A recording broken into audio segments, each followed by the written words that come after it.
અમદાવાદની અસારવા સિવિલમાં દિવાલ ધરાશાયી થઈ હતી। ટ્રોમા સેન્ટર પરના સર્જરી વિભાગ પાસેની દિવાલ તૂટતા પાણી ભરાયું હતું, જેને લઈને ફર્નિચરને નુકસાન થયું છે।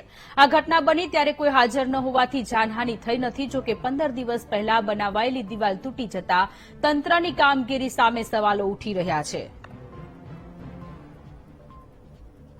તો અમદાવાદની અસારવા સિવિલ હોસ્પિટલમાં દિવાલ ધરાશાયી થઈ છે। આ દિવાલ 15 દિવસ પહેલા બનાવવામાં આવી હતી અને 15 જ દિવસમાં એક જ વરસાદમાં આ દિવાલ તૂટી પડતા કેવા પ્રકારની કામગીરી કરી હશે તેને લઈને પણ અત્યારે સવાલો થઈ રહ્યા છે। અને આ ઘટના જ્યારે ઘટી ત્યારે ત્યાં કોઈ લોકો હાજર ન હતા।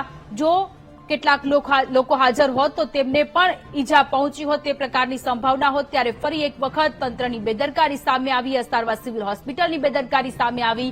15 જ દિવસ પહેલા બનેલી દિવાલ ધરાશાયી થઈ છે। અંદર કેવા પ્રકારનું મટીરીયલ વાપર્યું હશે તેને લઈને પણ સવાલો થઈ રહ્યા છે। ટ્રોમા સેન્ટર પરના સર્જરી વિભાગ પાસેની દિવાલ તૂટતા પાણી ભરાયું હતું, જેને લઈને ફર્નિચરને પણ નુકસાન થયું છે।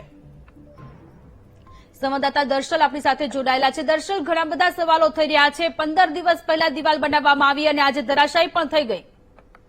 હજી બે બાબત છે। એક તો જે પ્રકારે દિવાલ બનાવવામાં આવી તે દિવાલ બનાવવામાં જે કારીગર અથવા તો જે કોન્ટ્રાક્ટર હોય જેને જે કામ સોંપવામાં આવતું તેને કેવા પ્રકારનું મટીરિયલ જે છે તે વાપરવું હતું અને તે કામગીરી કેવા પ્રકારની કરી કે માત્ર 15 દિવસની અંદર જ આ દિવાલ તૂટી જાય છે।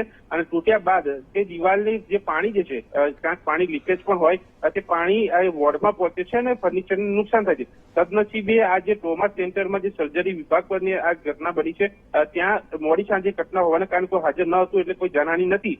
પણ કામગીરી ઉપરથી ચોક્કસથી સવાલ છે અને સાથે તંત્રની કામગીરી પર પણ સવાલ ઉભા થાય છે કે આ દિવાલ બન્યા બાદ તે નિરીક્ષણ જે કરવું જોઈએ, જે કામગીરીની ખાતરી જે કરવી જોઈએ તે કરવામાં આવી હતી કે કેમ? જો કરવામાં આવી હોય તો આ પ્રકારની ઘટના શા માટે બની? એટલે કે અહીંયા હવે સિવિલ સુપ્રિન્ટેન્ડન્ટ શું અહીંયા કાર્યવાહી કરે છે તે જોવાનો વિષય રહે છે કે પછી જે કામગીરી કરનાર છે તેનો બચાવ થાય છે। કારણ કે જો આ જગ્યા ઉપર જયારે બનાવ બન્યો ત્યારે ટ્રોમા સેન્ટર છે એટલે કે સ્વાભાવિક છે કે લોકો હોય, ઇમરજન્સી કેસ પણ હોય, ત્યાં અન્ય લોકો હોત તો મોટી ઘટના સર્જાઈ હોત।